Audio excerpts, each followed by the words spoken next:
सरला सोनू को डॉक्टर के पास ले गई। डॉक्टर शीना ने रिपोर्ट देखा और बोली, सोनाली राठौर, आप तो कल ही आई थी और मैंने आपको कहा था कि डिलीवरी के दिन आना, फिर आज क्यों? कोई कॉम्प्लिकेशन, किसी तरह की pain? No doctor, my mother in law force me to come here. Oh जी मैम, बताइए आप अपनी बहू को क्यों लाई हैं? डॉक्टर, मुझे जानना था कि इसकी कोख में लड़की पल रही है या लड़का। सोनाली राठौर, मैंने कल आपको बताया था कि गवर्नमेंट ऑफ इंडिया की स्ट्रिक्ट गाइडलाइंस है, हम नहीं बता सकते, टाइम वेस्ट मत कीजिए, जाइए आप लोग। ये सुनकर सोनू राहत की सांस ली। सरला बोली, डॉक्टर साहिबा, गवर्नमेंट ऑफ इंडिया की वजह से ही तो पता कर रही हूँ कि ये बेबी बॉय है या गर्ल। क्या मतलब? डॉक्टर, आप मतलब छोड़िए और ये लीजिए, एंजॉय कीजिए, और हमने जो पूछा है बताइए। ये कहते हुए डॉक्टर को सरला ने 500 और 2000 की गड्डी पकड़ा दी। सोनू हैरान हो गई। No doctor, you can't do this, आपने ही कहा है गवर्नमेंट ऑफ इंडिया का स्ट्रिक्ट गाइडलाइंस है। डॉक्टर कहने लगी, कैसी गाइडलाइंस? कौन सी गाइडलाइंस? मुझे तो पता ही नहीं। नर्स, पेशेंट को अल्ट्रासाउंड के लिए तैयार करो। सोनू चिल्लाती रही, no no doctor, you can't do this, mummy जी प्लीज मत करिए। लेकिन ना सरला ने और ना डॉक्टर ने सोनू की पुकार सुनी। सोनू को अल्ट्रासाउंड के लिए ले गए। कुछ देर में अल्ट्रासाउंड हो गया। सोनू निकल कर आई। आजा आजा मेरी बहू रानी, कहते हुए सरला ने सोनू को पकड़ना चाहा, लेकिन गुस्से में सोनू ने पकड़ने नहीं दिया। डॉक्टर सरला से बोली, माम आप घर जा सकती हैं, हम आपको कल सुबह रिपोर्ट भेज देंगे, और मैडम आपको कोई और फेवर की ज़रूरत हो तो just remember doctor Sheena. Okay doctor, thank you, कहते हुए तीनों घर की ओर चल दिए। रात के 8 बज गए थे। हवाई जहाज में लगभग सब सो रहे थे। इश्कान एक दूसरे से बिल्कुल करीब थे, एक दूसरे से लिपटे थे, एक दूसरे में खोए थे। इश्की बोली, अहान ये जहाज में कुछ खाने को नहीं मिलता है क्या? अहान आंख बंद किए हुए बोला, मिलता है इश्की, बुला लो, आ जाएगा। ओके ठीक है। इश्की सीधे होकर बैठ गई, इधर उधर देखी, कोई नहीं था। हेलो कोई है? हेलो कोई है? मुझे बर्गर और जूस चाहिए, कोई है? चिल्लाने लगी।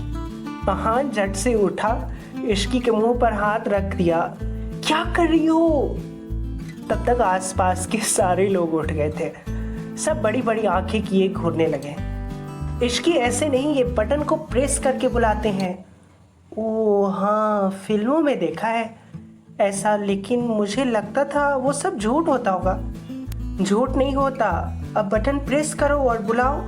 इश्की ने बटन प्रेस किया, तभी सामने से एक एयर हॉस्टेस आती हुई दिखी। इधर हूं मैं। अहान सर पर हाथ मारते हुए बोला, इश्की वो अपने आप आ जाएगी यहाँ, don't do this. Ma'am, how can I help you? Help? नहीं, हेल्प नहीं चाहिए। एयर हॉस्टेस जी, मुझे खाना चाहिए। ओके मैम, क्या लेंगी आप खाने में? खाना फ्री है? Yes ma'am. तो ठीक है, आप ऐसा करो, आपके पास जितना आइटम है उन सब में से एक एक आइटम ले आइए। Are you sure ma'am? हाँ जी, सब श्योर है, ले आइए। No ma'am, please serve us normal dinner with juice. Okay sir. AVM, English तो मुझे आती नहीं है, लेकिन मैं ये कह सकती हूँ कि बाय गॉड आपने खाने के लिए मना ही किया होगा। एयर हॉस्टेस से, वो एयर हॉस्टेस होता है। सेम, मैं भी वही कहना चाहती हूँ। कितना अच्छा होता हम यहीं पेट भर कर खा कर चलते, होटल का एक टाइम का खाना तो बचता। इश्की, अब तुम मेरी द अहान वीर मल्होत्रा की वाइफ हो, डोंट बिहेव लाइक दिस। माना सेविंग करना अच्छी बात है, बट अपने हनीमून पर नो।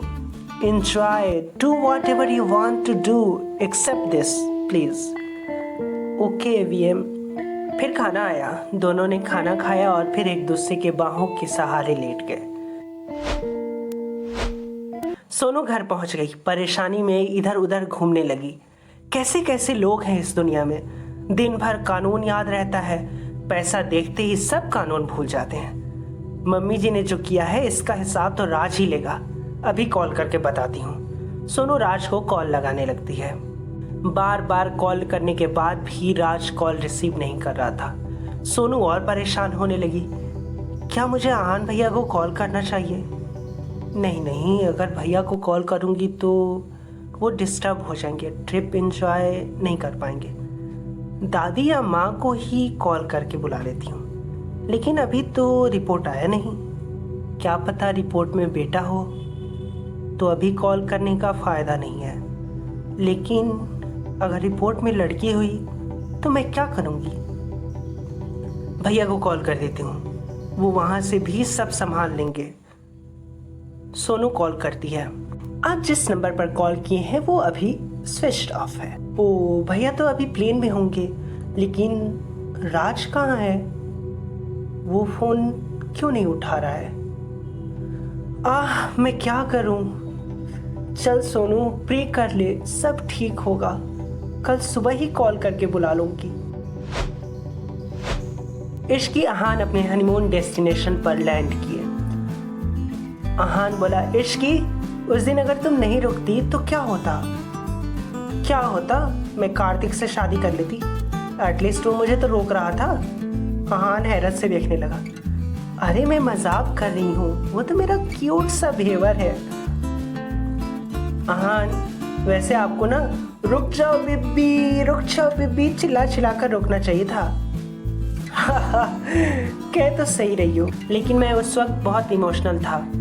अभी भागो, मैं चिल्लाता हूँ। सोच लीजिए एवीएम, हाथ नहीं आऊंगी। तुम दुनिया में कहीं भी रहो, मैं तुम्हें पकड़ ही लूंगा और अपने सीने से लगा कर रखूंगा। अच्छा, मैं भागने को तो भाग लूं, लेकिन फिर लोग क्या कहेंगे सोचकर डर तो नहीं जाएंगे? मैं और डर जाऊं? बिल्कुल नहीं। जब तक हम यहाँ हैं, नो शर्माना, नो डर, फुल एंजॉय। ओके, फिर पकड़िए मुझे। इश्की भागने लगी। आहान पीछे पीछे दौड़ने लगा। रुक जाओ बेबी, इश्की बेबी रुक जाओ। फिर आहान दौड़ते दौड़ते इश्की को पकड़ लिया। लोगों की निगाहों से बचते बचते, उनका सामना करते करते दोनों एक दूसरे के गले लग गए। फिर कुछ देर यूं ही रहने के बाद एयरपोर्ट से एग्जिट किया। तभी सामने आकर एक कार रुकी, पूरी तरह से फूलों से सजे हुए। आगे इश्कान का बैनर लगा था। ड्राइवर कार से बाहर निकलते ही बोला, welcome Ishkan, your honeymoon special car is ready to leave you at hotel, please come and seat.